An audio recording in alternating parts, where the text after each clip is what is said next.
A sports injury is a common problem for all types of athletes, and it can be a setback. But with the proper treatment and rehab, you'll probably be back to action soon. We spoke with Dr. Russell Petrie at Hoag Memorial Hospital Presbyterian in Newport Beach, who gave us more information on sports injury treatments and told us how sports medicine has changed over the years. One of the things that has changed in the treatment of sports medicine is what we consider sports medicine and whom we apply our treatments to. Many years ago, we just basically kept it to the very young population. What we realize now is that people are athletes throughout their whole life, and we can't just simply limit our treatments to people based on a year they were born.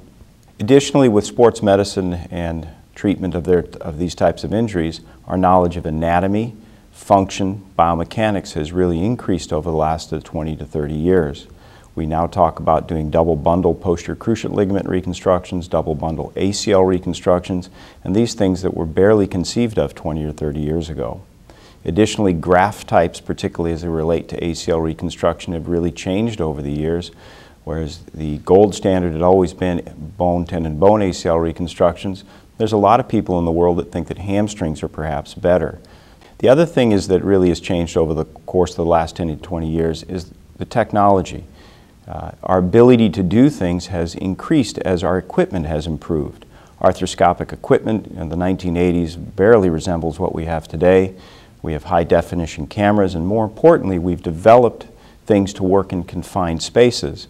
And so while we would do open rotator cuff repairs in 1988, 89, the development of a lot of the arthroscopic equipment, smaller instrument suture passers, has really allowed us to do things in a truly minimally invasive manner.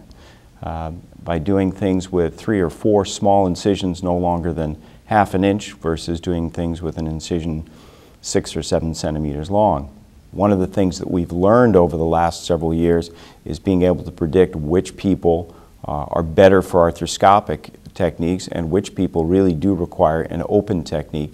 Because despite the fact that we think that the arthroscopic procedures are better, there are still situations in which open technique is a superior operation, but we're now just being more facile in being able to predict which one's better for which patient. Dr. Petrie told us how effective the treatments for sports injuries can be. I think the reality of the situation is that most of what we do is probably 85 to 90% effective in terms of getting rid of discomfort and improving whatever limb we're operating on. People have now looked at treating sports fractures in different ways with more minimally invasive techniques to allow people to return to sport even after fractures. So a lot has changed over the last 10 to 20 years. Not the least of which is the understanding of our anatomy, our attitudes to our patients, who we think are sports people, and finally the technology has improved.